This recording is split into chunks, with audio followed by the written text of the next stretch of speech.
Class 10th है। NCERT है ना। पांचवा चैप्टर है और नाम है खनिज और ऊर्जा संसाधन। हैवन अपने पिता के साथ दूर गांव के से गुवाहाटी आया हुआ था। लोगों को घरों जैसे अजीब चीजों में जाते देखता है जो सड़क पर चलती हैं। वह एक रसोई को भी बहुत से घरों के साथ जाते देखता है। वह आश्चर्य से अपने पिता से पूछता, पिताजी हमारा घर इस प्रकार क्यों नहीं चलता जैसा कि उसने गुवाहाटी में देखा। उसके पिताजी ने बताया, ये घर नहीं, ये बसें और गाड़ियां हैं। हमारे घरों की तरह ये ईंट और पत्थरों से नहीं बनी हुई हैं। इन्हें बनाने में लोहा, एल्यूमीनियम जैसी धातुओं का प्रयोग हुआ है। ये अपने आप नहीं चलते, ये इंजन द्वारा चालित होते हैं और इंजन को चलाने के लिए ऊर्जा की जरूरत पड़ती है। तो खनिज भी है, ऊर्जा भी है इस चैप्टर में। हम अपनी रोजमर्रा की जिंदगी में धातु से बनी विभिन्न वस्तुओं का प्रयोग करते हैं। क्या आप अपने घर में प्रयोग की जाने वाली धातु से बनी चीजों की सूची बना सकते हैं? आपने पढ़ा है कि भूपर्पटी विभिन्न खनिजों के योग से बनी चट्टानों से निर्मित है। जो पृथ्वी की ऊपरी परत है ना, जो पृथ्वी की ऊपरी परत है भूपर्पटी है। वो कैसी है? विभिन्न खनिजों के योग से बनी हुई चट्टानों से निर्मित है ना।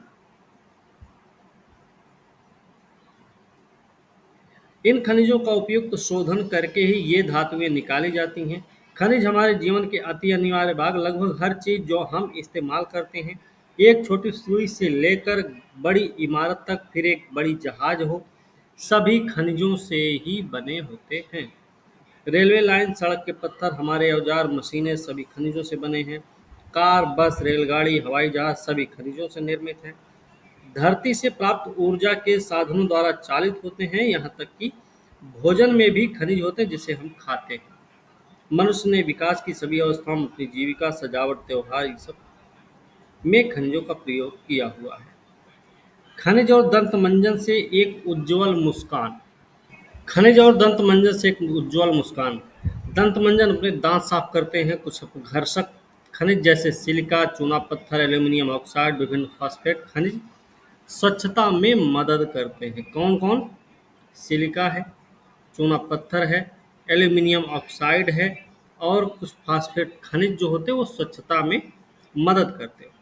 फ्लोराइड जो दांतों को गलने से रोकता है। फ्लोराइड का काम क्या है? गलन, दांतों को गलने से रोकता है। फ्लोराइड जो है वो क्या करता है? ये खनिज से प्राप्त किया जाता है। अधिकतर दंत मंजन कैसे बनते हैं? टिटेनियम ऑक्साइड से सफ़ेद बनाए जाते हैं। जो दंतमंजन होते हैं ना, सफ़ेद जो होते हैं, उनको किसके माध्यम से सफ़ेद किया जाता है? तो टिटेनियम ऑक्साइड के माध्यम से। तो ये जो कि रेउटाइल, इल्मेनाइट, एनाटेज नामक खनिजों से प्राप्त होते हैं। कुछ दंतमंजन जो चमक प्रदान करते हैं उनका कारण अभ्रक है। जिनसे चमक मिलती है उसमें अभ्रक पाया जाता है। टूथब्रश और पेस्ट की ट्यूब पेट्रोलियम से प्राप्त प्लास्टिक की बनी होती है। अब ये बताइए कि खनिज कहाँ पाए जाते हैं? जरा ध्यान से सोचें, बताएं कि रोशनी देने वाले बल्ब में कितने खनिज प्रयुक्त होते हैं। सभी सजीव वस्तुओं को खनिजों की जरूरत पड़ती। खनिजों के बिना जीवन प्रक्रिया नहीं चल सकती। यद्यपि हमारे कुछ कुल पौष्टिक उपभोग का केवल 3.3%, ये आपको याद रखना चाहिए, भाग ही खनिज है। कुल पौष्टिक उपभोग का मात्र 0.3%। ये इतने महत्वपूर्ण गुणकारी है कि इनके बिना हम 99.7% भोज्य पदार्थों का उपयोग करने में असमर्थ होंगे। खनिज क्या है? भूवैज्ञानिकों के अनुसार खनिज एक प्राकृतिक रूप से विद्यमान समरूप तत्व होते हैं।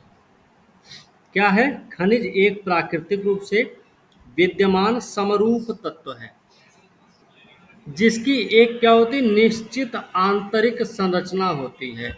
मतलब जो समरूप तत्व है उसकी एक निश्चित आंतरिक संरचना होती है और इस वजह से वो एक समरूप तत्व है। खनिज प्रकृति में अनेक रूपों में पाए जाते हैं जिनमें कठोर हीरा, नरम चूना तक सम्मिलित है। आप चट्टानों के विषय में पहले पढ़ चुके। चट्टानें खनिजों के समरूप तत्वों के यौगिक हैं। कुछ चट्टान जैसे चूना पत्थर केवल एक ही खनिज से बनी है, लेकिन अधिकतर चट्टानें विभिन्न अनुपातों के अनेक खनिजों का योग होती। अधिकतर जो चट्टानें होती हैं वो विभिन्न अनुपातों के अनेक खनिजों का योग होती हैं। यद्यपि 2000 से अधिक खनिजों की पहचान हुई है, लेकिन अधिकतर चट्टानों में केवल कुछ ही खनिज की बहुतायत है। एक खनिज विशेष जो निश्चित तत्वों का योग, उन तत्वों का निर्माण उस समय की भौतिक रासायनिक परिस्थितियों का परिणाम है। इसके फलस्वरूप ही खनिजों में विविध रंग उनकी भौतिक और रासायनिक परिस्थितियों के चलते ही खनिजों का कलर अलग-अलग होता है, उनमें कठोरता भी अलग-अलग तरीके की देखी जाती है, उनमें चमक भी अलग-अलग तरीके की देखी जाती है, उनका घनत्व भी अलग है, उनमें विविध प्रकार के क्रिस्टल भी पाए जाते हैं। तो उसमें रंगों में विविधता, उनकी कठोरता में अंतर, उनकी चमक में अंतर, उनके घनत्व और उनके क्रिस्टल में जो अंतर देखने को मिलता है, विविधता देखने को मिलती है, उसका कारण क्या है भाई? भौतिक और रासायनिक परिस्थितियां। ठीक है ना? भूवैज्ञानिक इन्हीं विशेषताओं के आधार पर खनिजों का वर्गीकरण करते हैं। भूगोलविदों और भूवैज्ञानिकों द्वारा खनिजों का अध्ययन। भूगोलविद स्थलाकृतियों की बेहतर जानकारी के लिए खनिजों का अध्ययन भूपृष्ठ के एक अंश के रूप में करते हैं। भूगोलवेत्ता खनिज संसाधनों के वितरण, खनिजों से संबंधित आर्थिक क्रियाओं में ज़्यादा रुचि रखते हैं, परंतु एक भूवैज्ञानिक खनिजों की निर्माण प्रक्रिया, उनकी उम्र, खनिजों के भौतिक रासायनिक संगठन से संबंधित विषयों की जानकारी देते हैं। तो एक भूगोलविद है और दूसरा कौन है? भूवैज्ञानिक है। तो भूवैज्ञानिक और भूगोलविद में क्या अंतर है भाई? भूगोलविद सिर्फ ये काम बता सकता है कि स्थलाकृति की विशेष जानकारी के लिए वो उस खनिज का अध्ययन एक अंश के रूप में कर सकता है। मतलब वो स्थलाकृति की अच्छी जानकारी इकट्ठा करेगा उस खनिज के अध्ययन के लिए। ठीक है? तो सामान्य और वाणिज्यिक उद्देश्य हेतु खनिज को विभिन्न प्रकारों में वर्गीकृत करते हैं। किस आधार पे? सामान्य और वाणिज्यिक उद्देश्य हेतु, मतलब व्यापारिक उद्देश्य हेतु। खनिजों का वर्गीकरण। तीन प्रकार के खनिज का वर्गीकरण करते हैं, तीन प्रकार से: धात्विक, अधात्विक और ऊर्जा खनिज। ठीक है? धात्विक खनिज में कौन कौन आएंगे? हैं? लोहा धातु। और जिसमें चमक होती है हाँ, तो लौह धातु मतलब जिसमें लोहे का अंश होगा वो लौह धातु है। धात्विक भी तीन प्रकार का है। एक लोहे के अंश वाला जिसमें लोहा दिख रहा होगा, लौह धातु है, उसमें लौह अयस्क आ जाएगा, मैग्नीज आ जाएगा, निकल कोबाल्ट आ जाएगा। दूसरा अलौह, जिसमें लोहे के अंश नहीं पाए जाएंगे, वो अलौह धातु होगा। तांबा, सीसा, जस्ता, बॉक्साइट। एक बहुमूल्य धात्विक खनिज होंगे। बहुमूल्य धात्विक खनिज में क्या आएंगे? सोना आ जाएंगे, चांदी आ जाएंगे, प्लेटिनम आ जाएंगे, है ना? दूसरा आता अधात्विक। अधात्विक में क्या आएगा? मतलब जिसमें धातु नहीं रहेंगे। क्या है उसमें? अभ्रक, नमक, पोटाश, सल्फर, चूनाश्म मतलब चूना पत्थर, संगमरमर, बलुआ पत्थर। ये सब क्या है? अधात्विक खनिज है। ऊर्जा खनिज भी होते हैं। कोयला है, पेट्रोलियम है, प्राकृतिक गैस। कोयला, पेट्रोलियम, प्राकृतिक गैस, ये सब क्या है? ऊर्जा खनिज होते हैं। ठीक है? चलिए, खनिजों की उपलब्धता। खनिज पाए कहाँ जाते हैं फिर? अब देखो, खनिज कहाँ पाए जाते हैं? खनिज मिलते हैं अयस्कों में। खनिज कहाँ मिलेंगे? अयस्कों में। किसी भी खनिज में अन्य अवयवों या तत्वों के मिश्रण या संचयन हेतु अयस्क शब्द का प्रयोग किया जाता है। किसके किसके लिए अयस्क शब्द का प्रयोग हो रहा है? खनिज में अवयव या तत्व का मिश्रण या फिर संचयन के लिए अयस्क का प्रयोग होता है, जैसे लौह अयस्क,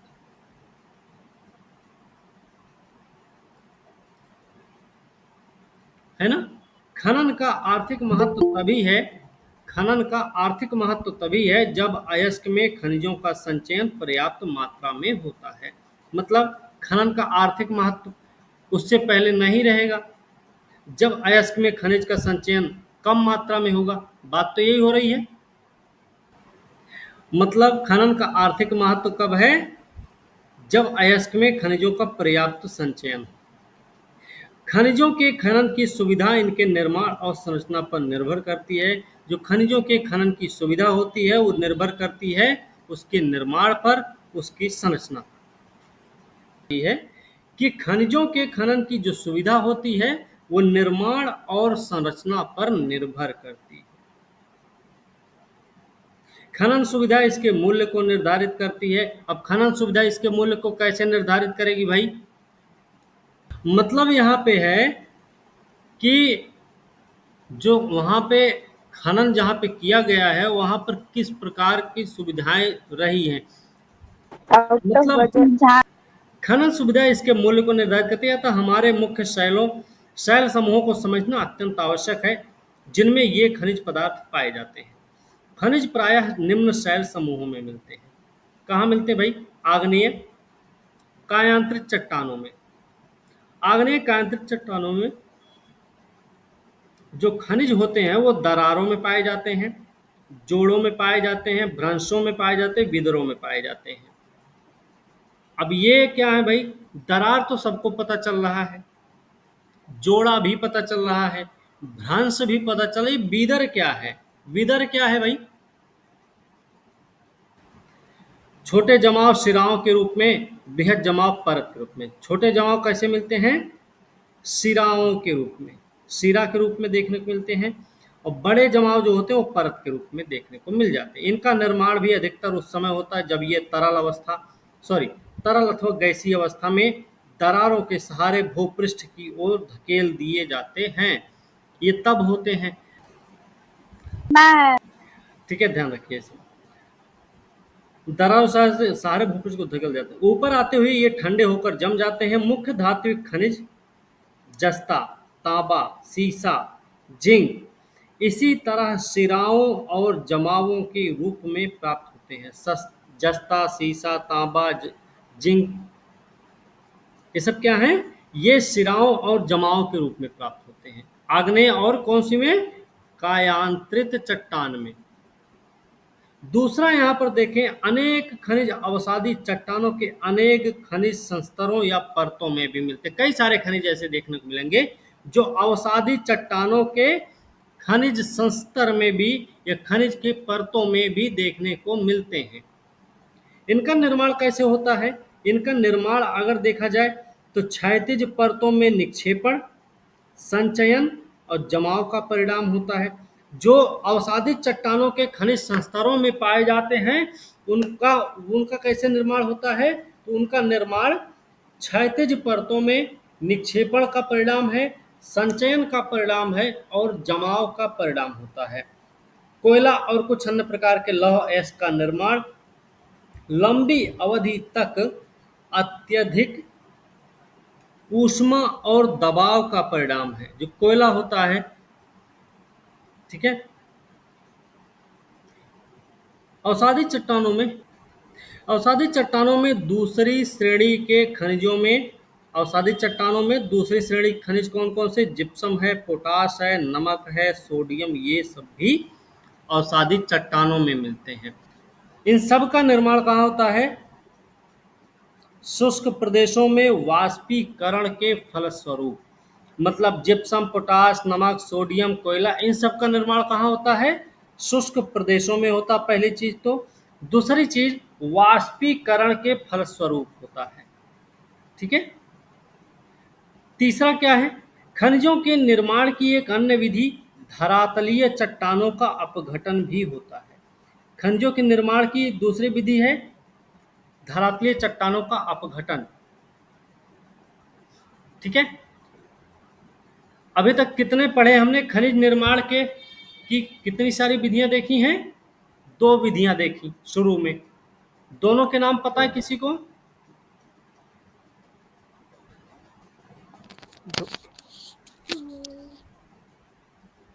हम्म। सर सर पूछ क्या रहे थे से कोई ठीक है, ऊष्मा और एक दबाव से। बताएं और दूसरा बताएं कि रूपांतरित जो चट्टान होती है उससे जितने और धात्विक बताएं पोटास हो गया नमक हो गया उसको वाष्पीकरण के द्वारा उसका हम्म। होता है मतलब दूसरा बताएं। ठीक है, जी सर। ये हमें इस तरीके से याद रखने हैं भाई। चलिए, अब चट्टानों का अपघटन, धरातलीय चट्टानों का अपघटन भी खनिज निर्माण की एक विधि है। चट्टानों के घुलनशील तत्वों के अपरदन के पश्चात अयस्क वाली अवशिष्ट चट्टानें रह जाती हैं। इसमें बात होता है बॉक्साइट के निर्माण का। धरातलीय चट्टानें क्या होती भाई? घुलनशील तत्वों के अपरदन के बाद ये अवशिष्ट चट्टानें बच जाती हैं। ऐसे नहीं, घुलनशील तत्वों के अपरदन के कारण बची हुई जो अवशिष्ट चट्टानें होती हैं उनसे उनका निर्माण होता है। समझ में आया? घुलनशील तत्वों के अपरदन के पश्चात बची हुई अवशिष्ट चट्टानों के माध्यम से भी निर्माण होता है। बॉक्साइट इसका एक क्या है? एग्जाम्पल है।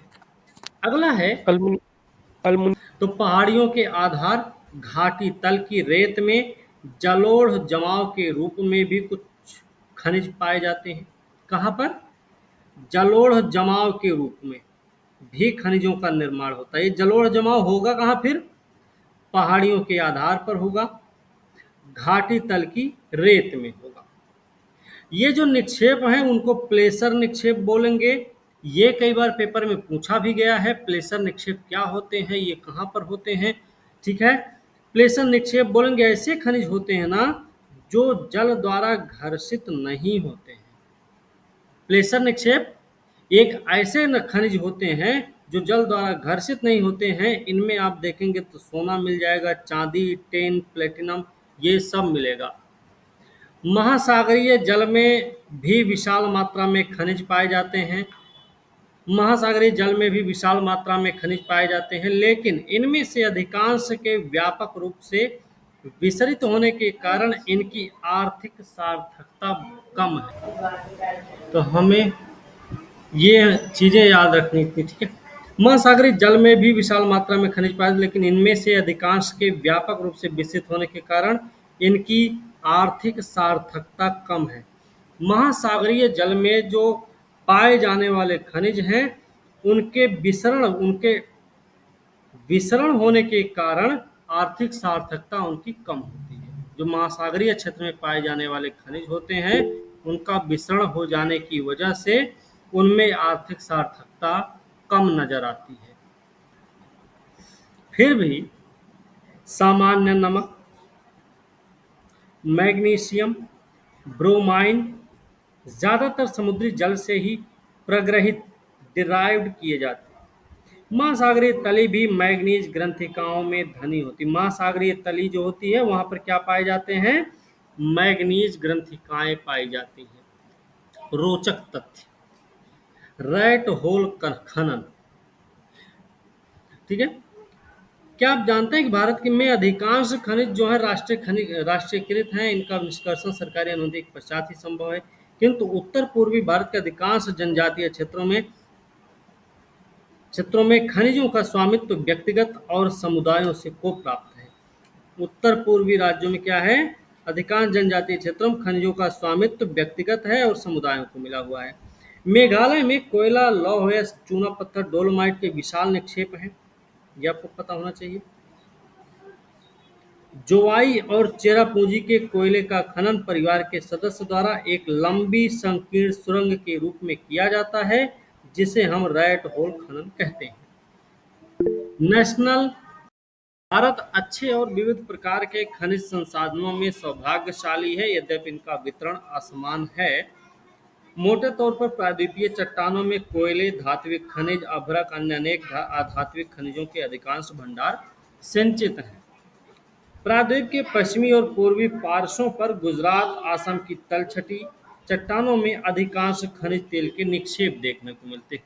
खनिज तेल के निक्षेप आपको कहाँ पर देखने को मिलेंगे? तो भाई ये हमको मिलते हैं प्रायद्वीप के पश्चिमी और पूर्वी पार्श्व पर, है ना? पश्चिमी और पूर्वी पार्श्व पर, गुजरात और असम की तलछटी चट्टानों में इनके निक्षेप हमें देखने को मिल जाते हैं। प्रायद्वीपीय शैल क्रम के साथ राजस्थान में अनेक अलौह खनिज पाए जाते हैं। अलौह खनिज राजस्थान में जस्ता, सीसा, तांबा, ये सारी चीजें आप राजस्थान में ही पा जाएंगे, नहीं? Yes sir. हाँ जी सर। हाँ, ध्यान रखिए। उत्तरी भारत के विस्तृत जलोढ़ मैदान आर्थिक महत्व के खनिजों से लगभग विहीन हैं। ये बात हमें याद रखनी चाहिए। विस्तृत जो जलोढ़ मैदान का एरिया है वो आर्थिक महत्व के खनिजों से लगभग विहीन है। लगभग विहीन होने का मतलब है यहाँ पर पाए भी जाते हैं और नहीं भी पाए जाते हैं, ये कहा जा सकता है। कोई ये नहीं कह सकता है कि ये वाला क्षेत्र खनिज संसाधन के मामले में बड़ा धनी है, ये नहीं कह सकता कोई। लेकिन हाँ, मिलते हैं थोड़ा बहुत। ये विभिन्नताएं खनिजों की रचना में अंतर्गत भूगर्भिक संरचना प्रक्रियाओं और समय के कारण हैं। यहाँ पर जो लगभग नहीं के बराबर यहाँ पे मिलते हैं, उसका कारण क्या है? उसका कारण है खनिजों की रचना में अंतर्ग्रस्त भूगर्भिक संरचना, प्रक्रिया और समय। मतलब इसको मिला के अगर पढ़ें तो खनिजों की रचना में अंतर्ग्रस्त भूगर्भिक संरचना, प्रक्रिया और समय के कारण उत्तरी भारत के विस्तृत जलोढ़ मैदान आर्थिक महत्व के खनिजों से लगभग विहीन है। बात क्लियर है? अब हम भारत में कुछ प्रमुख खनिजों के वितरण का अध्ययन करेंगे। सदैव याद रखें कि अयस्क में खनिज का सांद्रण, उत्खनन की सुगमता। अयस्क में जो खनिज का सांद्रण होता है वो उत्खनन की सुगमता होती है, बाजार की निकटता होती है, किसी संचय की आर्थिक जीव्यता को प्रभावित करने में महत्वपूर्ण भूमिका निभाते हैं। मतलब अयस्क में खनिज का सांद्रण का मतलब होता है कि वो वहाँ पे उत्खनन की सुगमता भी होनी चाहिए और बाजार की निकटता भी जरूरी है। ठीक है ना? मांग की पूर्ति के लिए अनेक संभव विकल्पों से चयन करना पड़ता है। ऐसा हो जाने के बाद एक खनिज निक्षेप अथवा भंडार खदान में परिवर्तित हो जाता है। ठीक है?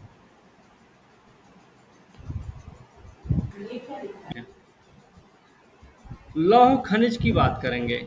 लौह खनिज धात्विक खनिजों के कुल उत्पादन मूल्य के 3/4 भाग का योगदान करते हैं।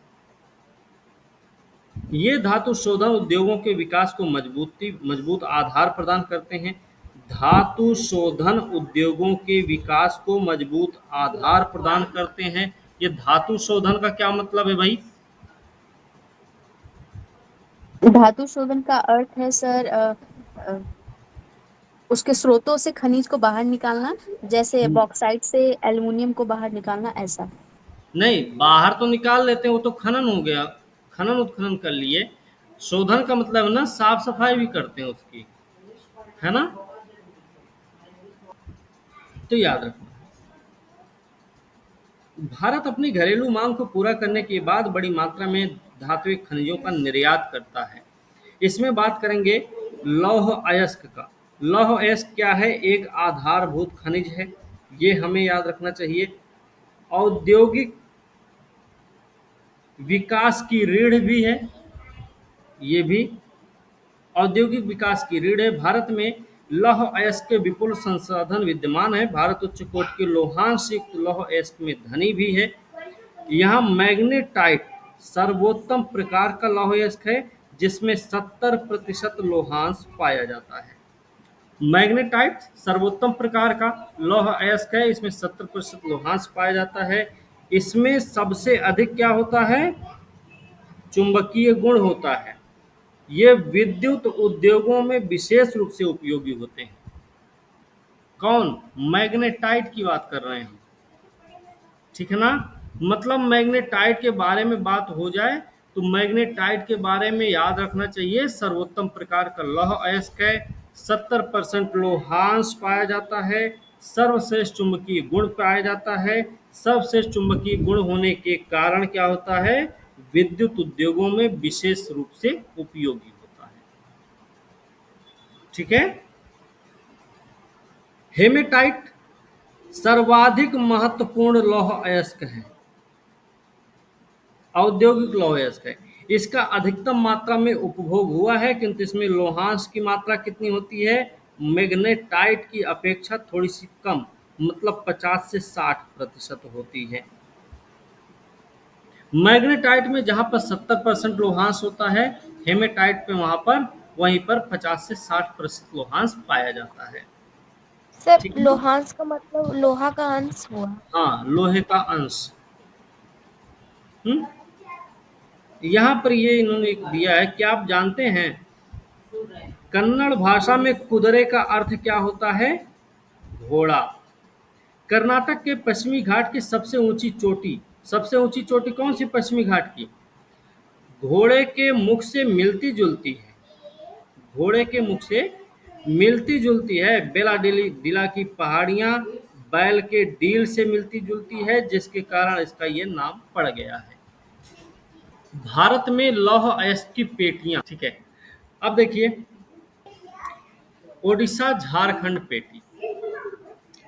ओडिशा झारखंड पेटी में कौन कौन से क्षेत्र देखने को मिल सकते हैं हमको, ओडिशा में उच्च कोटि का हेमेटाइट किस्म, पहली चीज तो ये याद रखना है। हेमेटाइट किस्म का लौह अयस्क मयूरभंज और केंदुझर जिला में बादाम पहाड़ खदान से निकाला जाता है। कहाँ से निकलता है, मयूरभंज, केंदुझर जिला, बादाम पहाड़ क्षेत्र। कौन सा लोहा है, हेमेटाइट प्रकार का। इसी से सन्निध झारखंड सिंहभूम जिला है, सिंहभूम जिला में है गुआ और नोवा मुंडी से हेमेटाइट अयस्क का खनन किया जाता है। बात क्लियर हुई। जी मतलब सर। उड़ीसा झारखंड पेटी में आपको हेमेटाइट प्रकार का लोहा मिलेगा, है ना। और वो भी मयूरभंज केंदुझर जिला का जो बादाम पहाड़ एरिया है वहां से निकाला जाता है। झारखंड में देखेंगे तो सिंहभूम जिला में एक जगह है गुआ, दूसरा है नोवामुंडी, यहाँ से हेमेटाइट निकाला जाता है। दूसरी पेटी आती है दुर्ग बस्तर चंद्रपुर पेटी। दुर्ग बस्तर चंद्रपुर पेटी, ये पेटी कहाँ मिलेगी, महाराष्ट्र में, छत्तीसगढ़ राज्य में। महाराष्ट्र और छत्तीसगढ़ में देखने को मिलेगी, ये बात याद रखनी है। बस्तर जिला है कहाँ पे, छत्तीसगढ़ में। यहाँ पर पाई जाती बेलाडिला पहाड़ी श्रृंखला और यहाँ पे हेमेटाइट निकाला जाता है। ठीक है। कहाँ पे, बेलाडिला की खान से कौन सा निकलता है, हेमेटाइट प्रकार का लोहा। और इसमें लोहांश कितने पाए जाते हैं, लोहांश कितने प्रतिशत है, 50 से 60%, है ना। यही है ना। जी सर। जी सर। हाँ, ये, हाँ ठीक है। सर मयूरभंज तो ये एमपी में है ना। मयूरभंज और केंदुझर उड़ीसा में पड़ता है, ये माइंस है वाला। वहाँ पे सर, आयरन और माइंस। ठीक है। तो ये चीज हमें याद रखना है, हेमेटाइट, और जिसमें इस गुणवत्ता के लौह के 14 जमाव मिलते हैं। इसमें इस्पात बनाने में आवश्यक सबसे भौतिक गुण विद्यमान है, ये हमको याद रखना चाहिए। इन खदानों का लौह अयस्क विशाखापत्तनम से जापान और दक्षिण कोरिया को निर्यात किया जाता है। किसका, दुर्ग बस्तर चंद्रपुर पेटी का जो लोहा निकाला जाता है, दुर्ग बस्तर चंद्रपुर पेटी से जो लोहा निकाला जाता है वो विशाखापत्तनम पोर्ट के माध्यम से जापान दक्षिण कोरिया को निर्यात किया जाता है। ठीक है। तीसरा आता है बल्लारी, चित्रदुर्ग, चिकमंगलूर, तुमकुरू पेटी। ये वाली पेटी में क्या है भाई, ये कर्नाटक की पेटी है। कर्नाटक की पेटी में लौह अयस्क की बृहत राशि संचित है। कर्नाटक में पश्चिमी घाट में कुद्रेमुख की खान 100% निर्यात इकाई है। कुद्रेमुख की जो खाने हैं वो 100% निर्यात इकाइयां हैं। कुद्रमुख निक्षेप संसार के सबसे बड़े निक्षेपों में से एक माना जाता है, ये बात भी हमको याद रखनी चाहिए। कुद्रमुख संसार के सबसे बड़े निक्षेपों में से एक है। लौह अयस्क करदम रूप में पाइपलाइन द्वारा मंगलूर के निकट एक पत्तन पर भेजा जाता है। ठीक है, करदम के रूप में पाइपलाइन के माध्यम से मंगलूर के पास पत्तन पर भेजा जाता है। बात समझे? अगली पेटी का नाम है महाराष्ट्र गोवा पेटी। ये पेटी गोवा महाराष्ट्र के रत्नागिरी जिले में है। यद्यपि यहाँ का लोहा उत्तम प्रकार का तो नहीं है, ये आपको पता होना चाहिए, लेकिन इसका दक्षता से दोहन किया जाता है। मरमा गांव पत्तन से इसका निर्यात होता है। किसका निर्यात कहाँ से हो रहा है ये हमको पता रहना चाहिए, ठीक है ना। अगला टॉपिक है मैंगनीज। मैंगनीज क्या है? मैंगनीज मुख्य रूप से इस्पात के विनिर्माण में प्रयोग किया जाता है। मैंगनीज का यूज कहाँ होता है? इस्पात के विनिर्माण में। 1 टन इस्पात बनाने में लगभग 10 किलोग्राम मैंगनीज की जरूरत पड़ती है। 1 टन इस्पात बनाने में लगभग 10 किलोग्राम मैंगनीज की जरूरत होती है। इसका उपयोग किसमें होता है? मैंगनीज का ब्लीचिंग पाउडर, कीटनाशक दवा, पेंट बनाना, पेंट बोल रहे हैं, ठीक है, पेंट बनाने में किया जाता है। आगे चलते हैं, यहाँ पर देखिए बेवर मैप में भी ये इन्होंने एक वो बता रखा है प्रतीक चिन्ह के रूप में। ये इन्होंने दे रखे हैं, जैसे शहरों के नाम है, एरिया का नाम भाई आपके, तो कम से कम इसके माध्यम से ये आप पता लगा सकते हैं ये कहाँ पे पड़ते होंगे। जैसे केंदुझार है, मयूरभंज गुआ है, आपका सुंदरगढ़ है, हजारीबाग गया है, ये तो मान लो हजारीबाग गया सबको पता होगा, बिलासपुर है, दुर्ग है, मैकाल हिल है, भंडारा, नागपुर, नागपुर तो महाराष्ट्र में पड़ जाएगा, बालाघाट एमपी में हो जाएगा, अमरकंटक, अमरकंटक आपका छत्तीसगढ़ और एमपी दोनों में मिल जाएगा, कटनी एमपी में है। बेलाडीला की खान कहाँ देखने को मिलेगी? छत्तीसगढ़, छत्तीसगढ़ में है। कोरापुट, कोरापुट देखो उड़ीसा में नजर आ रहा, विशाखापट्टनम यहाँ पे है। ये वाला एरिया देख रहे हैं, बेल्लारी, चित्रदुर्ग, तुमकुरू, चिकमंगलूर, कुद्रेमुख, शिवमोग्गा, ये सब कहाँ देखने को मिल रहा है? कर्नाटका में मिल रहा है देखने को भाई। इसके साथ साथ आप गोवा में मारमा गांव भी देख रहे हैं, ये आपका यहाँ पे गोवा में है, रत्नागिरी महाराष्ट्र में है, और मंगलुरु आपका कर्नाटक में है। नेल्लोर आपका पड़ता है कहाँ पे? तमिलनाडु, आंध्रा, आंध्रा, सॉरी, आंध्रा में है। अजमेर और बेवर आप देख रहे हैं, आपको राजस्थान में नजर आएगा।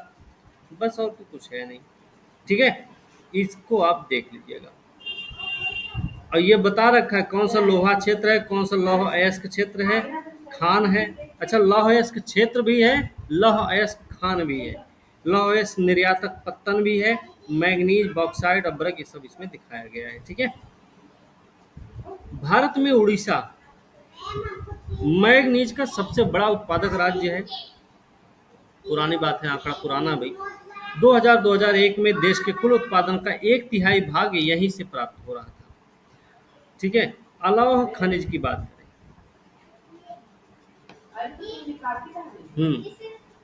अलौह खनिज क्या है? भारत में अलौह खनिजों की संचित राशि और उत्पादन अधिक संतोषजनक नहीं है अलौह खनिजों के मामले में। यद्यपि ये खनिज जिनमें तांबा, बॉक्साइट, सीसा, सोना आते हैं, धातु शोधन, इंजीनियरिंग, विद्युत उद्योगों में महत्वपूर्ण भूमिका निभाते हैं। हम तांबा बॉक्साइट का वितरण समझ लेते हैं। तांबे की बात करें तो भारत में तांबे के भंडार और उत्पादन क्रांतिक रूप से न्यून है। घातवर्ध क्या होता है? मैलिएबल, तन्य, ताप सुचालक होने का तांबे का उपयोग मुख्यतः बिजली के तार बनाने में, इलेक्ट्रॉनिक्स, रसायन उद्योगों में किया जाता है। ठीक है ना। तांबे का यूज बिजली तार बनाना, इलेक्ट्रॉनिक रसायन उद्योगों में किया जाता है।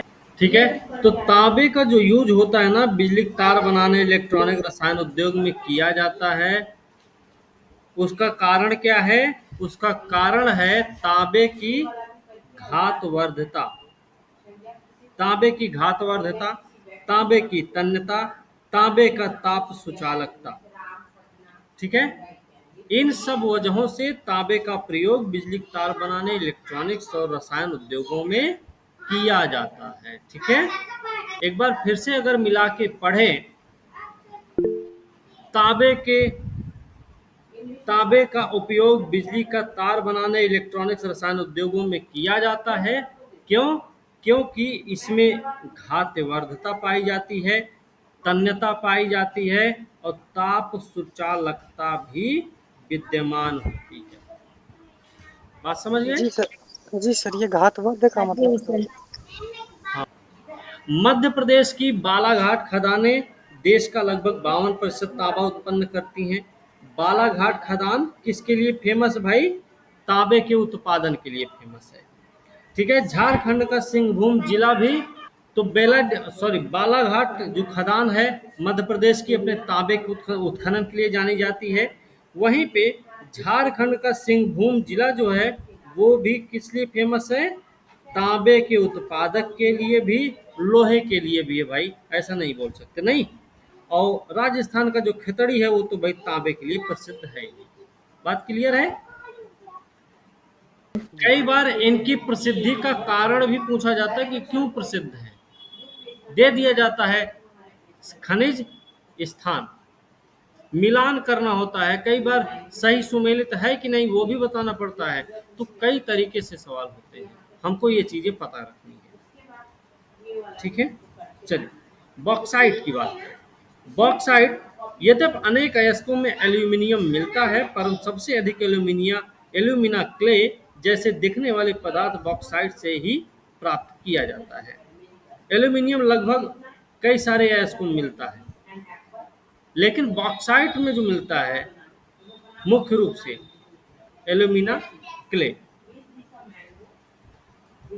अब देखिए, बॉक्साइट का है तो एल्युमिनियम का ठीक है, बॉक्साइट निक्षेपों की रचना एल्यूमिनियम सिलिकेटों से समृद्ध व्यापक भिन्नता वाली चट्टानों के विघटन से होती है। जो बॉक्साइट निक्षेप की रचना होती है वो एल्यूमिनियम सिलिकेट से समृद्ध व्यापक भिन्नता वाली चट्टानों के विघटन से होती है। एल्यूमिनियम एक महत्वपूर्ण धातु है क्योंकि यह लोहे जैसी शक्ति के साथ साथ अत्यधिक हल्का और सुचालक भी होता है। एल्यूमिनियम के महत्वपूर्ण होने का कारण क्या है? लोहे जैसी मजबूती, उसके अलावा हल्कापन भी होता है, सुचालकता भी पाई जाती है। समझ में आया? एल्यूमिनियम महत्वपूर्ण है क्योंकि उसमें लोहे जैसी मजबूती देखने को मिल सकती है, साथ ही साथ हल्कापन, हल्का है वो, ठीक है, और सुचालक भी होता है। इसमें अत्यधिक घातवर्धता भी पाई जाती है। तो एल्यूमिनियम के बारे में इतनी सारी चीजें हमको पता हो गई, इसके 3-4 पॉइंट्स भी बन सकते हैं। भारत में बॉक्साइट के निक्षेप मुख्यतः कहाँ मिलेंगे? अमरकंटक पठार, मैकाल पहाड़ी, बिलासपुर कटनी के पठारी प्रदेश में पाए जाते हैं। बॉक्साइट के निक्षेप कहाँ कहाँ मिलेंगे? अमरकंटक, मैकाल, बिलासपुर कटनी पठारी क्षेत्र। ठीक है ना? चलिए, ओडिशा भारत का सबसे बड़ा बॉक्साइट उत्पादक राज्य है। 2016-17 का आंकड़ा है ये। यहाँ कोरापुट जिला में पंचपतमाली निक्षेप राज्य का सबसे महत्वपूर्ण बॉक्साइट निक्षेप है। तो उड़ीसा का एक पंचपतमाली निक्षेप है, पंचपतमाली निक्षेप है उड़ीसा का। किसके लिए फेमस है भाई? बॉक्साइट के निक्षेप के लिए। ओके, ठीक है, में दिखता ये हमें याद रखना। आधात्विक खनिजों की बात करें, आधात्विक खनिज में सबसे पहले बात करेंगे अभ्रक। अभ्रक एक ऐसा खनिज जो प्लेटों और पत्रण क्रम में पाया जाता है। प्लेटों में भी पाया जाता है, ये पत्रण क्रम में भी पाया जाता है। चादरों में विपाटन आसानी से हो सकता है, इसका चादरों में विपाटन आसानी से हो सकता है। ये इतने महीन हो सकती हैं कि इसकी 1000 परतें कुछ सेंटीमीटर ऊंचाई में समाहित हो सकती हैं। इतना महीन होता है ये, ठीक है ना। अभ्रक पारदर्शी होते हैं, पेपर में पूछा गया है, काले भी होते हैं, हरे भी होते हैं, ठीक है। तो ये पूछे गए हैं पेपर में, पारदर्शी भी होता है, काला, हरा, लाल, पीला, भूरे रंग का भी हो सकता है, ये हमको याद रखने हैं। इसकी सर्वोच्च परावैद्युत शक्ति, ऊर्जा ह्रास का निम्न गुणांक, ये संवाहन के गुण, उच्च वोल्टेज की प्रतिरोधिता के कारण अभ्रक जो है ना विद्युत इलेक्ट्रॉनिक उद्योगों में प्रयुक्त होने वाला अपरिहार्य खनिजों में से एक है। मतलब जरूर इसका यूज किया जाएगा, अभ्रक का यूज, है ना। इसका यह मतलब हुआ इलेक्ट्रॉनिक उद्योग में प्रयुक्त अभ्रकों का यूज अपरिहार्य है। उसका कारण क्या है, तो कारण ये रहा आपका, ऊर्जा ह्रास का निम्न गुणांक होता है, इसमें विसंवहन का गुण देखने को मिलता है, उच्च वोल्टेज की प्रतिरोधिता भी देखने को मिलती है, परावैद्युत शक्ति, सर्वोच्च परावैद्युत शक्ति देखने को मिलती है। इस वजह से ऐसा है। अभ्रक के निक्षेप छोटा नागपुर पठार के उत्तरी पठारी किनारों पर देखने को पाए जाते हैं। बिहार, झारखंड की कोडरमा, गया, हजारीबाग पेटी अग्रणी उत्पादक है। कौन सा? कोडरमा, गया, हजारीबाग पेटी बिहार झारखंड में पड़ती है, ये मुख्य है।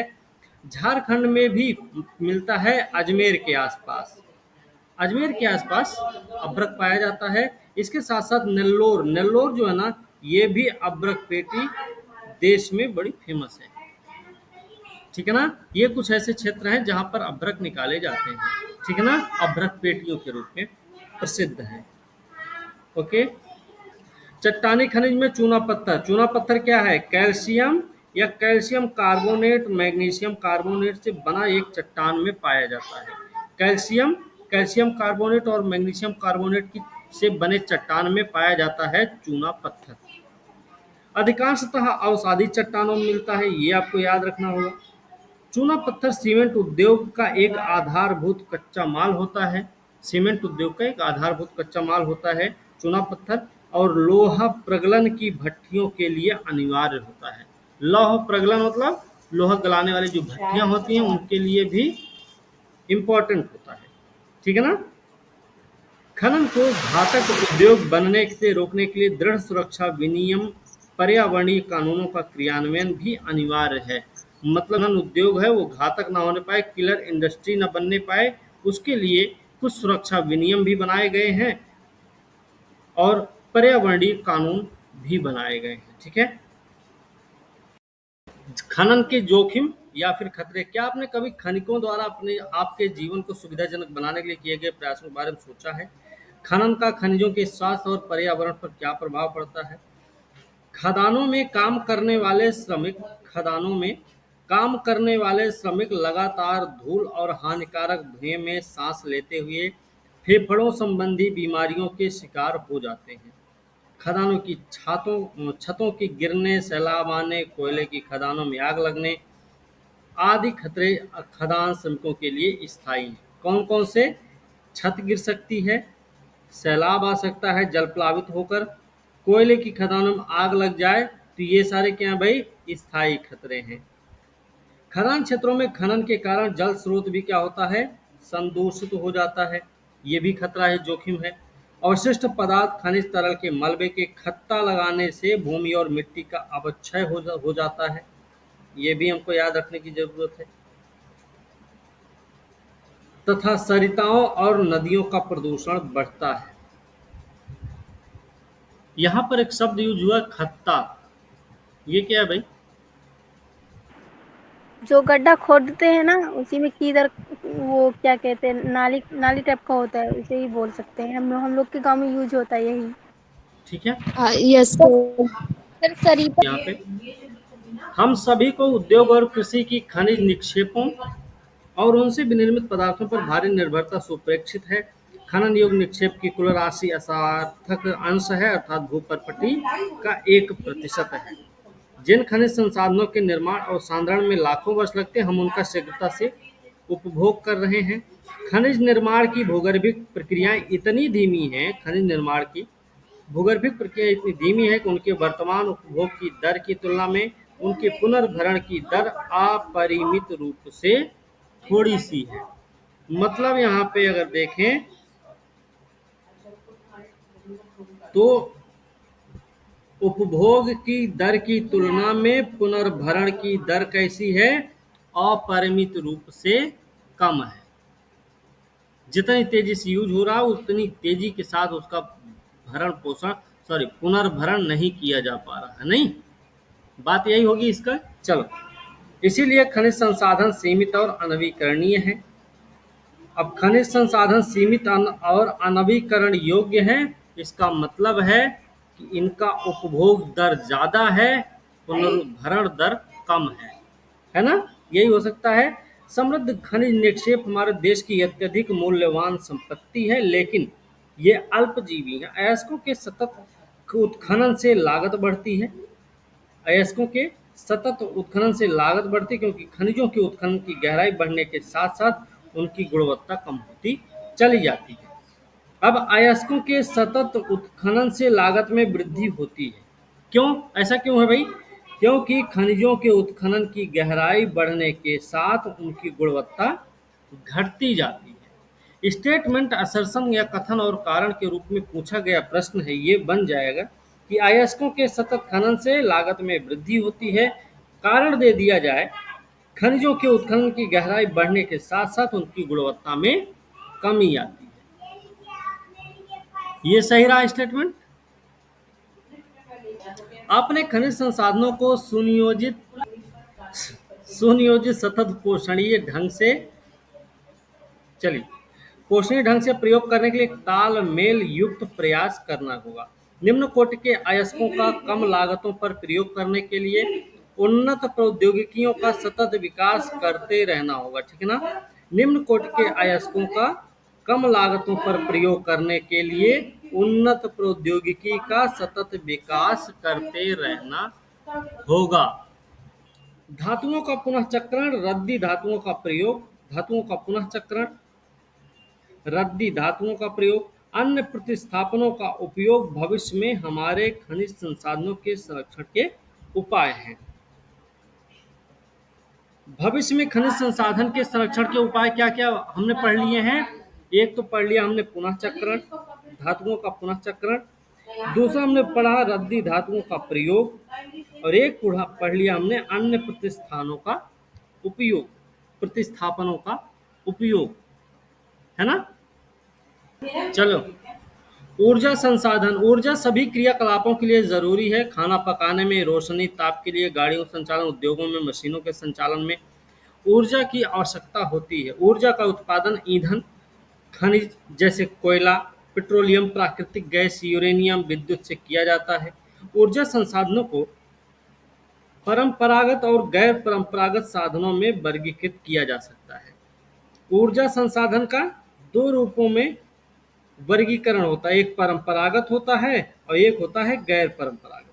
परंपरागत में देखेंगे तो क्या क्या शामिल है? लकड़ी है, उपला है, कोयला है, पेट्रोलियम है, प्राकृतिक गैस है, विद्युत है, दोनों विद्युत, जल विद्युत और ताप विद्युत, ये सब शामिल किसमें है?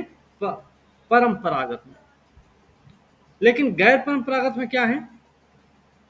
सौर है, पवन है, ज्वारीय है, भूतापीय है, बायोगैस है, परमाणु ऊर्जा, ये सब गैर परंपरागत में शामिल होते हैं।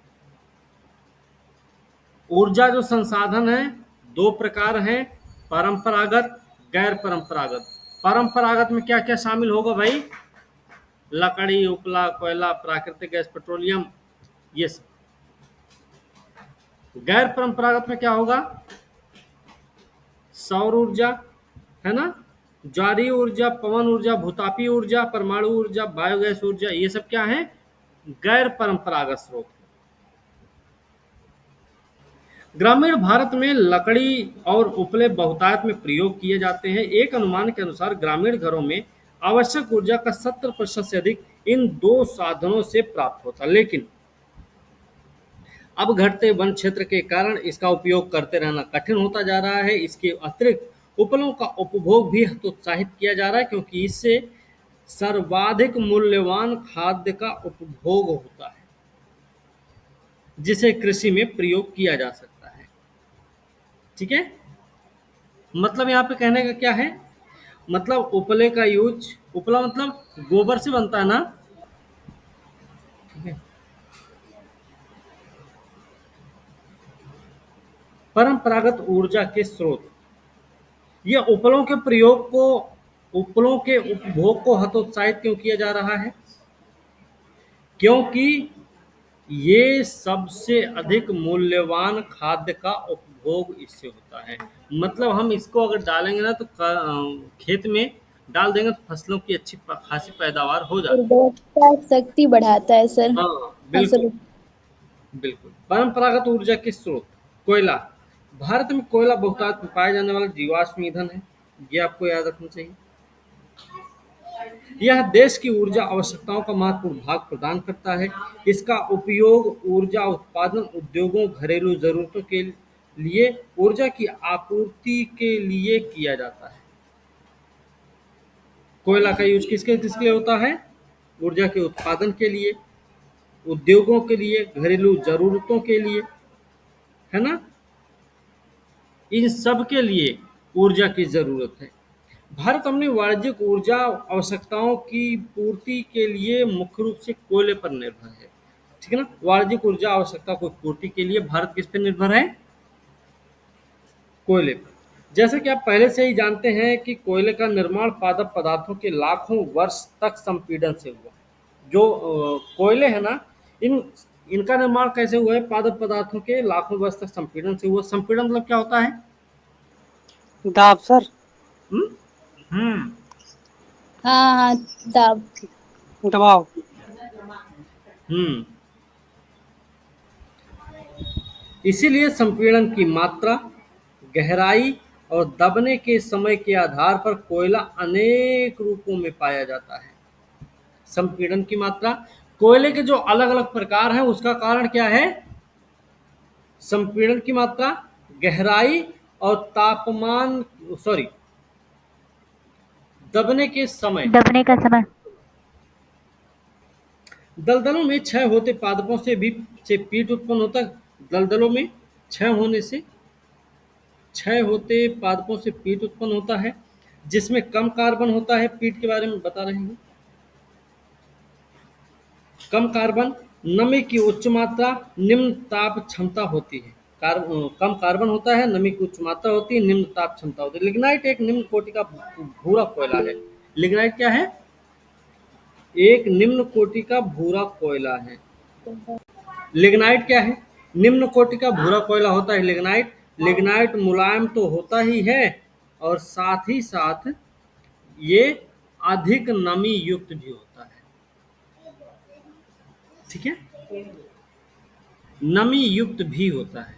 लिग्नाइट के प्रमुख भंडार कहाँ देखने को मिलेंगे, तमिलनाडु के नेवेली में, और विद्युत उत्पादन में प्रयोग किए जाते हैं। ठीक है, तमिलनाडु में नेवेली ताप विद्युत संयंत्र है, वहां पर नेवेली कोयले का यूज किया जाता है, सॉरी, नेवेली में लिग्नाइट कोयले का यूज किया जाता है। ठीक है, ये बात भी हमें याद रखनी। गहराई में दबे और अधिक तापमान से प्रभावित कोयले को बिटुमिनस कोयला कहा जाता है। किसमें, गहराई में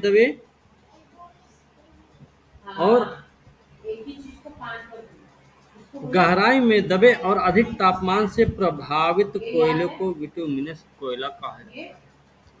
ठीक है, वाणिज्यिक प्रयोग में सर्वाधिक लोकप्रिय कौन है, बिटुमिनस। धातु शोधन में उच्च श्रेणी के बिटुमिनस कोयले का प्रयोग किया जाता है। धातु शोधन में उच्च श्रेणी के बिटुमिनस कोयले का प्रयोग किया जाता है, जिसका लोहे के प्रगलन में एक विशेष महत्व होता है। एंथ्रेसाइट सर्वोत्तम गुण वाला कठोर कोयला होता है। एंथ्रेसाइट, तो ये कई बार पूछा गया है,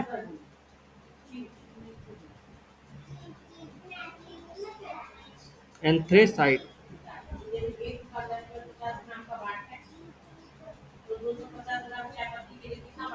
एंथ्रेसाइट हो गया। बिटुमिनस, ये पूछा गया है। लिग्नाइट। अब बस क्या है, लास्ट वाला क्या था, पीट। पीट। ये भी हमें याद रखने की जरूरत है। ठीक है। भारत में कोयला दो प्रमुख भूगर्भिक युगों के शैल क्रम में पाया जाता है। ये भी प्रश्न पूछा गया है। दो प्रमुख भूगर्भिक युगों के शैल क्रम में पाया जाता है। कौन कौन सा? एक गोंडवाना वाले में, उम्र है इसकी 200 लाख वर्ष से कुछ, और दूसरा है टर्शियरी निक्षेप जो लगभग 55 लाख वर्ष पुराना है। मतलब एक 200 लाख वर्ष से भी पुराना है, जिसको गोंडवाना क्रम में बोलते हैं। और दूसरा आपका कहाँ पे है? टर्शियरी क्रम की चट्टान, जो कि 55 लाख वर्ष पुराना है। गोंडवाना कोयला जो धातु शोधन कोयला है, गोंडवाना कोयला कैसा है? धातु शोधन कोयला है। ये प्रमुख संसाधन कहाँ कहाँ देखने को मिलेंगे? इसके प्रमुख संसाधन कहाँ हैं? दामोदर घाटी, पश्चिम बंगाल और झारखंड में, झरिया, रानीगंज, बोकारो में है। ठीक है, बोकारो में है। जो महत्वपूर्ण कोयला क्षेत्र है, गोदावरी महानदी, सोन, वर्धा नदी घाटियों में भी कोयले के जमाव पाए जाते हैं।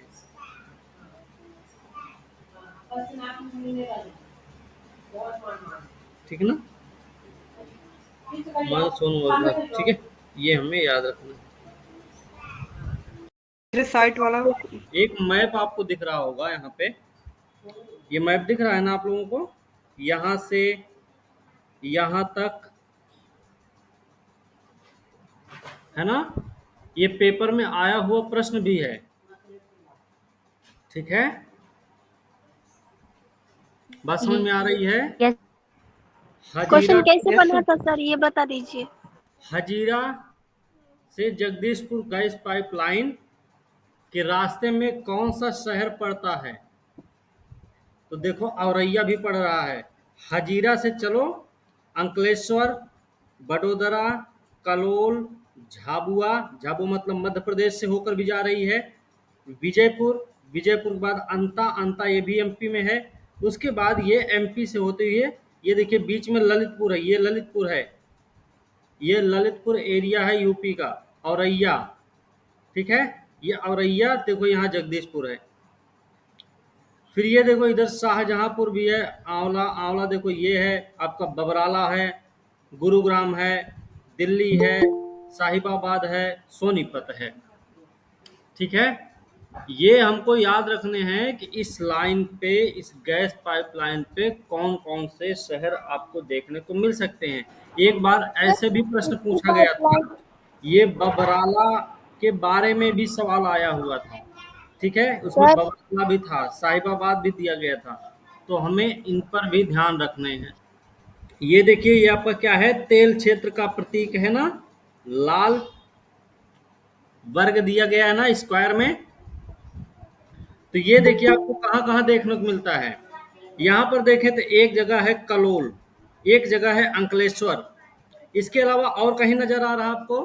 नजर आ रहा भाई, कहाँ पे? नहरकटिया, नहरकटिया ये रहा, नजीरा, नजीरा के बाद मोरन, मोरन ये रहा, मोरन के बाद मुंबई हाई, बसी, हाँ, मुंबई और हाई, फिर बस्ती, वडोदरा भी है। नहीं नहीं, अंकलेश्वर, अंकलेश्वर। नजीरा, नाहरकटिया, ये दो इधर, मोरन और शिवसागर। 4 क्षेत्र हैं तेल क्षेत्र जो नॉर्थ ईस्ट में आपको देखने को मिल जाएंगे। ठीक है, अब सबसे बड़ा सवाल ये है कि ये नजीरा, नाहरकटिया, मोरन और शिवसागर हैं कहाँ पे? सबसे बड़ा सवाल अब ये है। तो ये चारों को चारों आपको कहाँ मिल जाएंगे? आसाम में, है ना। चारों के नाम आपको पता होना चाहिए, नजीरा हो चाहे शिवसागर हो, चाहे मोरन हो चाहे नाहरकटिया हो। ठीक है, और याद रखना ये ब्रह्मपुत्र घाटी क्षेत्र हैं, ये चारों ब्रह्मपुत्र घाटी क्षेत्र हैं। ठीक है भाई, साथ में एक यहाँ पे कोयला खान भी दिखा रहा है, कोयला खान। ये कोयला खान आपका कहाँ कहाँ दिख रहा होगा? तो हम बहुत सारा देख, सिंगरौली, बोकारो, ध्यान से देखो झरिया, रानीगंज, ये सब भाई, कोरबा तल। देखो नेवेली कहाँ दिख रहा आपको? तमिलनाडु में। सिंगरेनी कहाँ दिख रहा है? आंध्रा में, आंध्र प्रदेश। तलचर कहाँ दिख रहा? उड़ीसा में। कोरबा आपका छत्तीसगढ़। सिंगरौली कहाँ आपका? मध्य प्रदेश। ठीक है। इसके अलावा बोकारो, झरिया, ये दोनों कहाँ दिख रहे हैं? झारखंड में। झरिया, झा से झरिया, झा से झारखंड। रानीगंज आपका कहाँ है? पश्चिम बंगाल। इसके अलावा और कहीं दिख रहा है कुछ? हाँ दिख रहा भाई। कहाँ पे? जंजी। जंजी कहाँ ये? असम में ना? जंजी असम में है ना? और ये आपका मेकुम, मेकुम भी एक है, मेकुम है। अच्छा एक चीज, सॉरी गलती हो गई हमसे, ये जो नजीरा है ना, ये तेल क्षेत्र नहीं, कोयला क्षेत्र है। तेल क्षेत्र में डिगबोई है, नहरकटिया है, शिवसागर है, मोरन है। बात क्लियर? तेल क्षेत्र में डिगबोई, नहरकटिया, मोरन, शिवसागर, ये चारों के चारों असम में हैं। और कोयला क्षेत्र जो तीन देख रहे हैं हम लोग नॉर्थ ईस्ट में, वो भी असम में ही देखने को मिल रहे हैं। वो भी कहाँ कहाँ? मेकुम में, नजीरा में और जंजी में। बात क्लियर हुई? ये कोयला खाने हैं सब। Yes sir. लेकिन अब ये कोयला खान हो गई आपकी नेवेली, सिंगरेनी, तलचर, कोरबा, सिंगरौली, रानीगंज, झरिया, बोकारो, नजीरा, जंजी और आपका मेको। कोयला क्षेत्र दिख रहा है लंबा चौड़ा। एक पेटी आपको यहां से यहां तक नजर आ रही होगी। ये एक पेटी तो इतनी लंबी है। मध्य प्रदेश, महाराष्ट्र, तेलंगाना और आंध्र प्रदेश में फैली हुई है, छत्तीसगढ़ तक। एक पेटी आपको दिख रही है जिसमें कोरबा, तलचर, सिंगरौली, बोकारो, झरिया, रानीगंज नजर आ रहा है। तो ये मध्य प्रदेश, छत्तीसगढ़, उड़ीसा, झारखंड, पश्चिम बंगाल में फैली हुई नजर आ रही है। एक पेटी ये हो गई, दो पेटी हुई अभी। एक आपकी बेल्ट ये भी है नेवेली की, जो तमिलनाडु में ही है। नेवेली जो आपका कोयला खदान है, कोयला खान है, यहाँ से किस प्रकार का कोयला का उत्खनन किया जाता है? हाँ, लिग्नाइट। वेरी गुड, शाबाश। लिग्नाइट, ठीक है ना?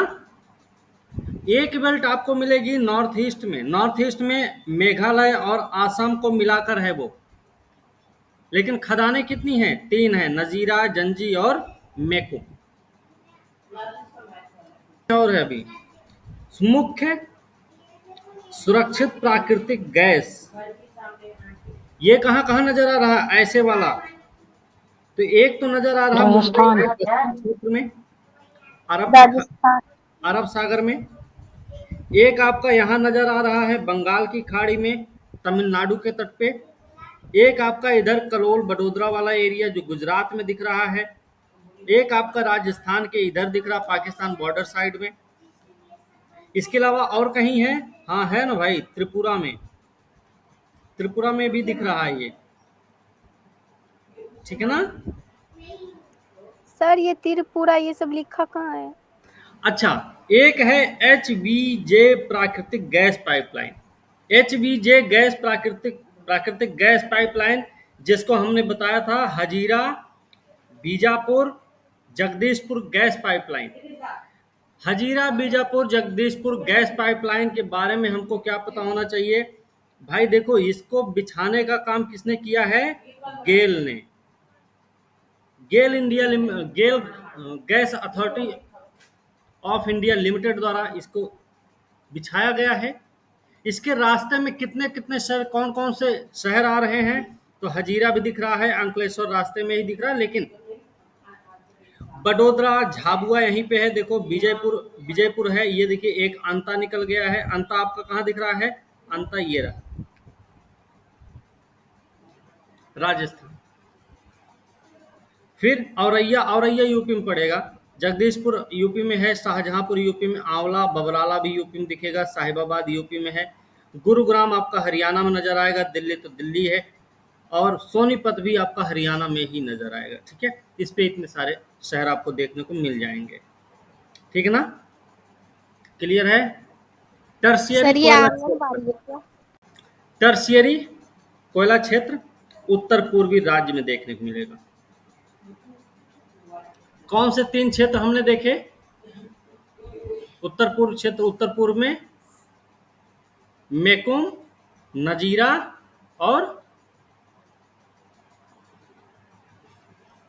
मेघालय, आसाम, अरुणाचल प्रदेश, नागालैंड में ये पाया जाता है। इसमें रहे कि कोयला स्थूल पदार्थ होता है, ये बात आपको याद रखनी चाहिए, जिसका प्रयोग करने पर भार घटता है। प्रयोग जैसे किया जाएगा कोयले का वजन घटेगा, क्योंकि यह राख में परिवर्तित हो जाता है। इसी कारण भारी उद्योग, ताप विद्युत गृह कोयला क्षेत्रों या उनके निकट ही स्थापित किए जाते हैं। कोयले का वजन घटता है, कोयला एक स्थूल पदार्थ होता है, इसी वजह से जो ताप विद्युत संयंत्र होते हैं वो कोयला क्षेत्र या उसके आसपास ही लगाए जाते हैं। ठीक है ना। पेट्रोलियम की बात करें, भारत में कोयले के पश्चात ऊर्जा का दूसरा प्रमुख साधन पेट्रोलियम या खनिज तेल है। ये ताप और प्रकाश के लिए ईंधन, मशीनों को स्नेहक, किसके किसके काम आएगा? ताप प्रकाश के लिए ईंधन, मशीनों के लिए स्नेहक, और अनेक विनिर्माण उद्योगों को कच्चा माल भी प्रदान करता है। तेल शोधनशालाएं जो होती है वो संश्लेषित वस्त्र, उर्वरक, असंख्य रसायन उद्योगों में एक नोडीय बिंदु का काम करती हैं। भारत में अधिकांश पेट्रोलियम की उपस्थिति टर्शियरी युग की शैल संरचनाओं की अपनति और भ्रंश ट्रैप में पाई जाती है। जो ज़्यादातर पेट्रोलियम की उपस्थिति हम देख रहे हैं वो भी किस में मिलेगी? टर्शियरी युग की शैल संरचनाओं के अपनति और भ्रंश ट्रैप में। ठीक है। वलन अपनति गुंबदों वाले प्रदेशों में यह वहां पाया जाता है जहां उद्वलन के शीर्ष में तेल ट्रैप हुआ होता है। मतलब वलन वाले क्षेत्र में, अपनति गुंबद वाले प्रदेश में ये उसी जगह पे मिलेगा जहां पर आप उद्वलन के शीर्ष में तेल ट्रैप हुआ रहेगा। पेट्रोलियम सरंध्र और असरंध्र चट्टानों के बीच भ्रंश ट्रैप में भी पाया जाता है। ठीक है, ये हमें याद रखना है। तेल धारक परत सरंध्र चूना पत्थर या बालू पत्थर होता है जिसमें से तेल प्रवाहित हो सकता है। ठीक है। मध्यवर्ती असरंध्र परतें तेल को ऊपर उठने और नीचे रिसने से रोकती हैं, जो मध्यवर्ती असरंध्र परतें होती हैं। पेट्रोलियम सरंध्र असरंध्र दोनों चट्टानों के बीच भ्रंश ट्रैप में पाया जाता है। प्राकृतिक गैस हल्की होने के कारण खनिज तेल के ऊपर पाई जाती है। प्राकृतिक गैस, सरंध्र और असरंध्र क्या होता है? सरंध्र मतलब क्या हो सकता है? छिद्र युक्त जिनसे कुछ रिस सके, वो सरंध्र होती हैं। असरंध्र मतलब जिनमें रिसने की गुंजाइश ही ना हो, वो असरंध्र होती हैं। ठीक है। नहीं समझी, फिर से समझा। प्राकृतिक गैस हल्की होती है, तेल के ऊपर तैरती रहती है, आपको ये बात पता होनी चाहिए। भारत में मुंबई, हाई, गुजरात, असम प्रमुख पेट्रोलियम उत्पादक क्षेत्र हैं। भारत के मानचित्र में 3 प्रमुख अपतटीय तेल क्षेत्र चिन्हित करें। 3 प्रमुख अपतटीय तेल क्षेत्र कौन कौन से हैं? एक ये रहा आपका, है ना, तमिलनाडु का तट। एक आपका बसीन मुंबई वाला एरिया, और एक यहाँ पे कलोल का क्षेत्र, ये कलोल बडोदरा वाला, सॉरी कलोल अंकलेश्वर का एरिया। अंकलेश्वर गुजरात का सबसे महत्वपूर्ण तेल क्षेत्र है। आसाम भारत का सबसे पुराना तेल उत्पादक राज्य है, ये बात पता होनी चाहिए, ये एक पेपर में पूछा भी गया है। डिगबोई, नाहरकटिया, मोरन, हुगरीजन इस राज्य के महत्वपूर्ण तेल उत्पादक क्षेत्र हैं। ठीक है ना। प्राकृतिक गैस की बात करें, प्राकृतिक गैस एक महत्वपूर्ण स्वच्छ ऊर्जा संसाधन है जो पेट्रोलियम के साथ या अलग भी पाई जाती है। इसे ऊर्जा के एक साधन के रूप में और पेट्रो रसायन उद्योग के एक औद्योगिक कच्चे माल के रूप में प्रयोग किया जाता है। कार्बन डाइऑक्साइड के कम उत्सर्जन के कारण प्राकृतिक गैस को पर्यावरण अनुकूल माना जाता है। ये आपको याद रखने की जरूरत है।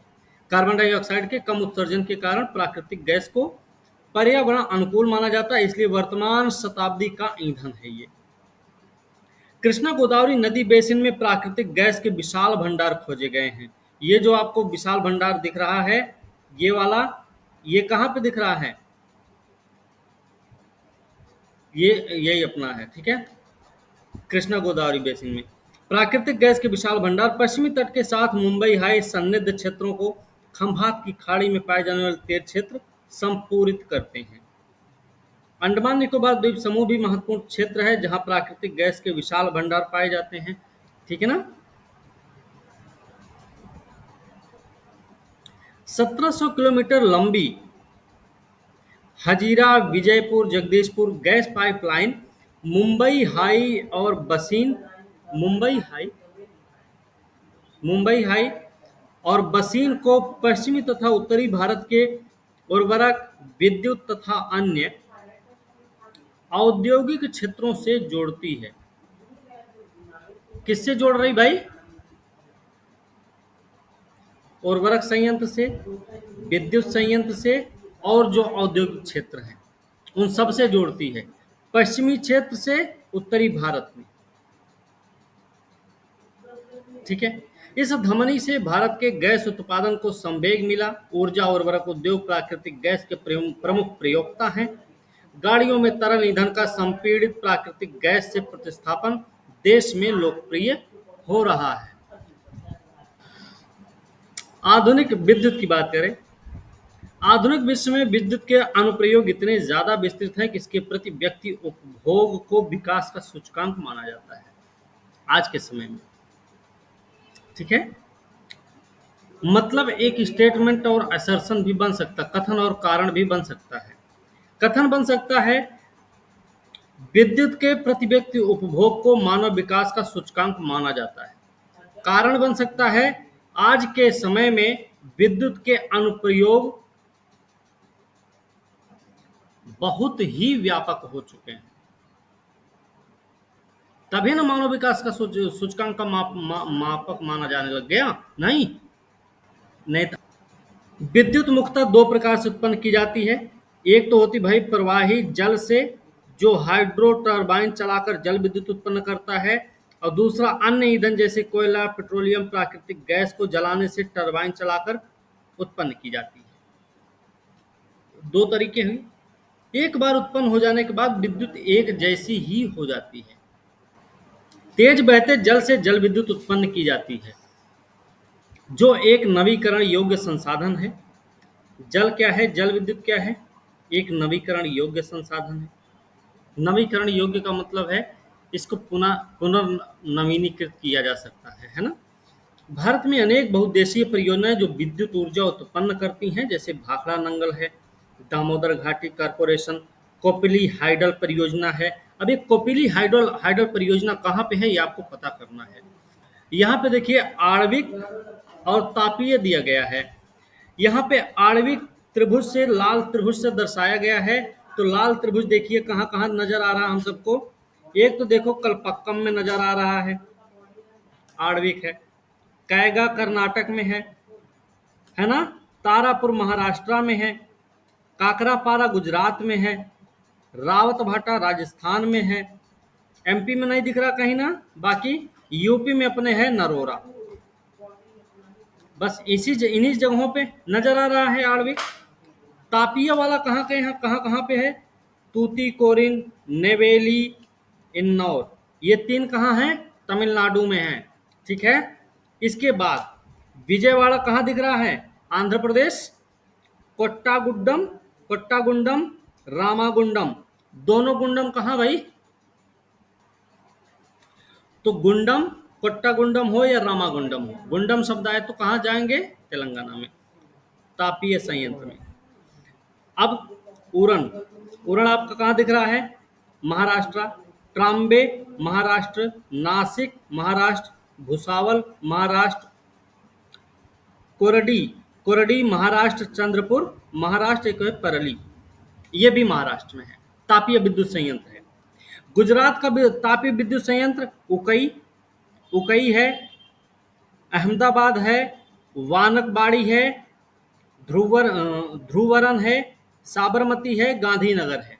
ये आपको गुजरात में नजर आएगी। चलो एमपी में बात करें तो भैया सतपुड़ा है, अमरकंटक भी है, सिंगरौली भी है, एमपी में है ये। अब चलें उसमें क्या बोलते हैं छत्तीसगढ़ में, तो कोरबा आपको नजर आ रहा है, तो कोरबा आपका छत्तीसगढ़ में हो गया। रिहंद देखिए यूपी में नजर आ रहा था, ये यूपी में है हमारे, ठीक है। पनकी, हरदुआगंज, ये सब कहाँ है, यूपी में है।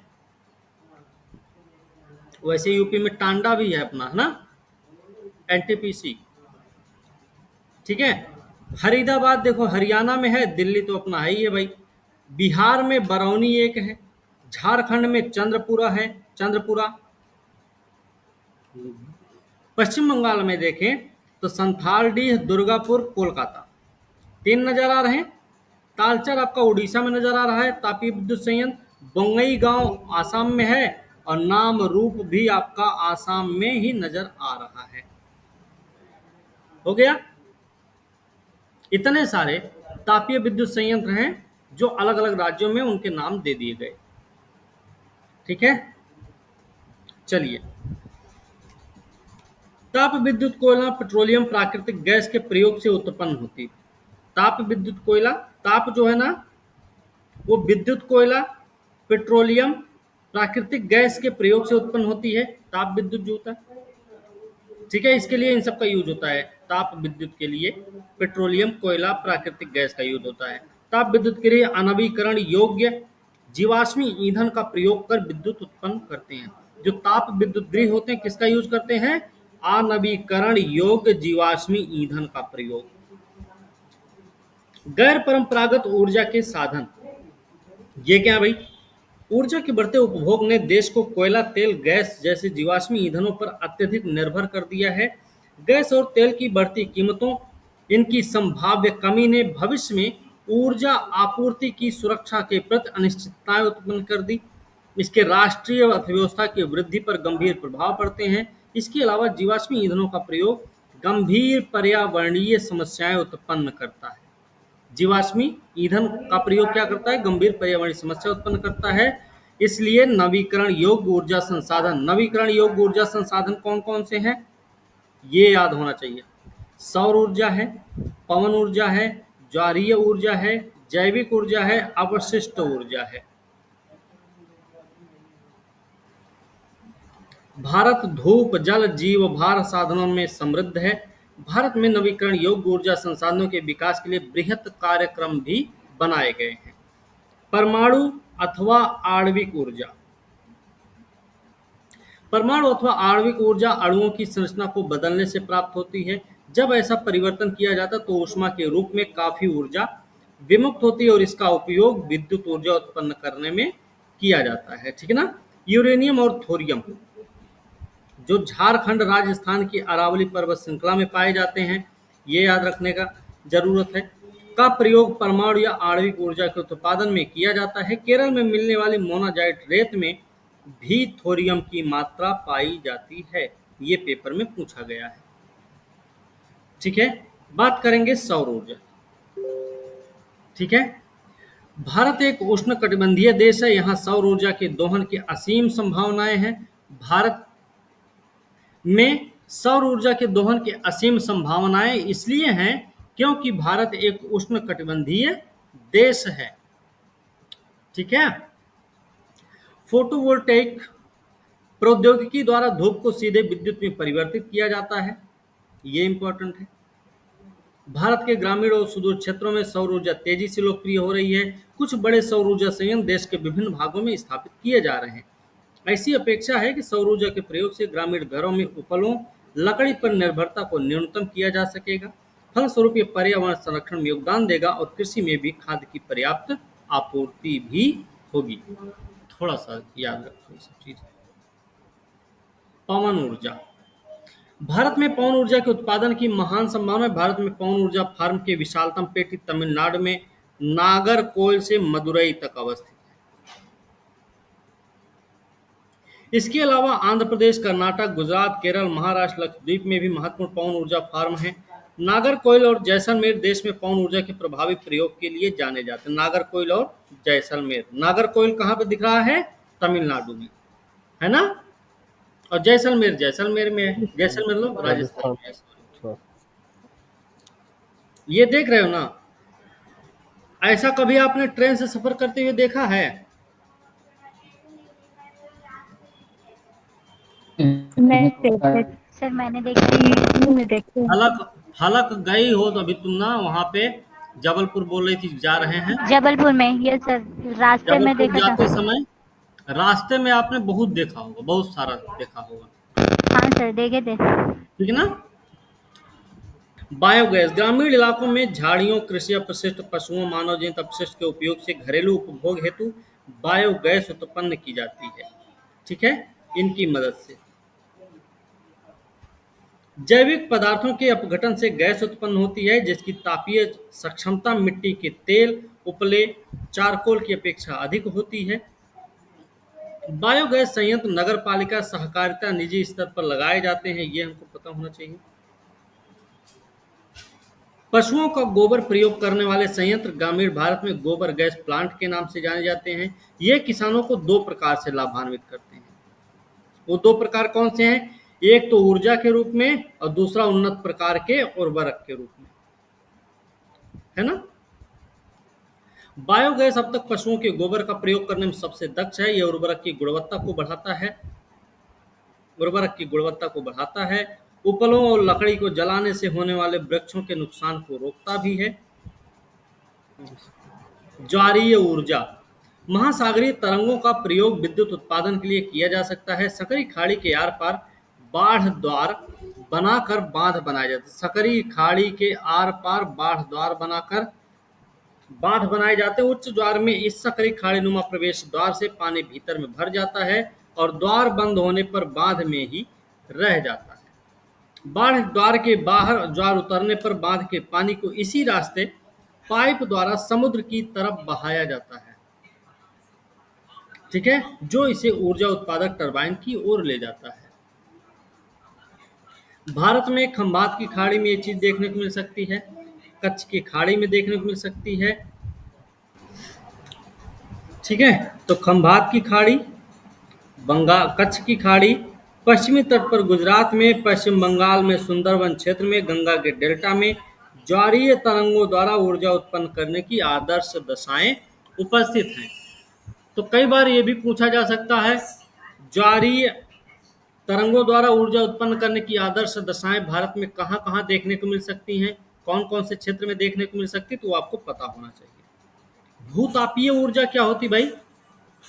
पृथ्वी के आंतरिक भागों से बताते जाइए। भूतापीय ऊर्जा पृथ्वी के आंतरिक भागों से ताप का प्रयोग कर उत्पन्न की जाने वाली विद्युत को भूतापीय ऊर्जा कहा जाता है, ठीक है। भूतापीय ऊर्जा इसलिए अस्तित्व में होती है क्योंकि बढ़ती गहराई के साथ पृथ्वी प्रगामी तरंग से तप्त होती जाती है। जहां भी भूतापीय प्रवणता अधिक होती है वहां उथली गहराइयों पर भी अधिक तापमान पाया जाता है। ऐसे क्षेत्रों में भूमिगत जल चट्टानों से ऊष्मा का अवशोषण कर तप्त हो जाता है। यह इतना तप्त हो जाता है कि यह पृथ्वी की सतह की ओर उठता है तो यह भाप में परिवर्तित हो जाता है।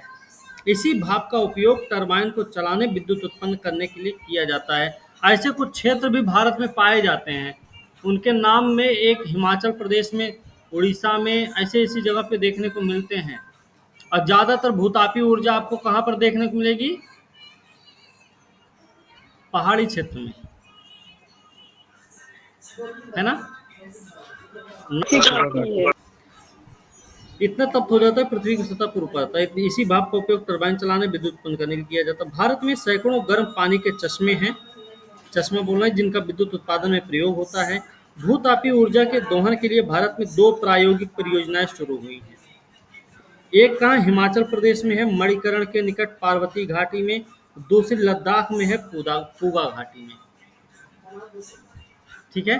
2 परियोजनाएं अभी चलाई जा रही भारत में, ठीक है। ऊर्जा संसाधनों के संरक्षण की बात करें, आर्थिक विकास के लिए ऊर्जा एक आधारभूत आवश्यकता है। राष्ट्रीय अर्थव्यवस्था के प्रत्येक सेक्टर, कृषि, उद्योग, परिवहन, वाणिज्य, घरेलू आवश्यकताओं की पूर्ति के लिए ऊर्जा के निवेश की जरूरत है। स्वतंत्रता प्राप्ति के पश्चात क्रियान्वित आर्थिक विकास की योजनाओं को चालू रखने के लिए ऊर्जा की बड़ी मात्रा की आवश्यकता थी। फलस्वरूप पूरे देश में ऊर्जा के सभी प्रकारों का उपभोग धीरे धीरे बढ़ रहा है। इस पृष्ठभूमि में ऊर्जा के विकास के सतत पोषणीय मार्ग के विकसित करने की तुरंत जरूरत है। ऊर्जा संरक्षण की प्रोन्नति, नवीकरणीय ऊर्जा संसाधनों का बढ़ता प्रयोग सतत पोषणीय ऊर्जा के दो आधार हैं। सतत पोषणीय ऊर्जा के दो आधार कौन कौन से हैं? ऊर्जा संरक्षण की प्रोन्नति, नवीकरणीय ऊर्जा संसाधनों का बढ़ता प्रयोग। वर्तमान में भारत विश्व के अल्पतम ऊर्जा दक्ष देशों में गिना जाता है। हमें ऊर्जा के सीमित संसाधनों के न्याय संगत उपयोग के लिए सावधानी पूर्वक उपागम अपनाना होगा। मतलब एक जागरूक नागरिक के रूप में हम यातायात के लिए निजी वाहन की अपेक्षा सार्वजनिक वाहन का उपयोग करके, है ना, जब प्रयोग ना हो रही हो तो बिजली बंद करके विद्युत बचत करने वाले उपकरणों के प्रयोग से, गैर पारंपरिक ऊर्जा साधनों के प्रयोग से हम अपना छोटा योगदान दे सकते हैं। आखिरकार ऊर्जा की बचत ही ऊर्जा उत्पादन है।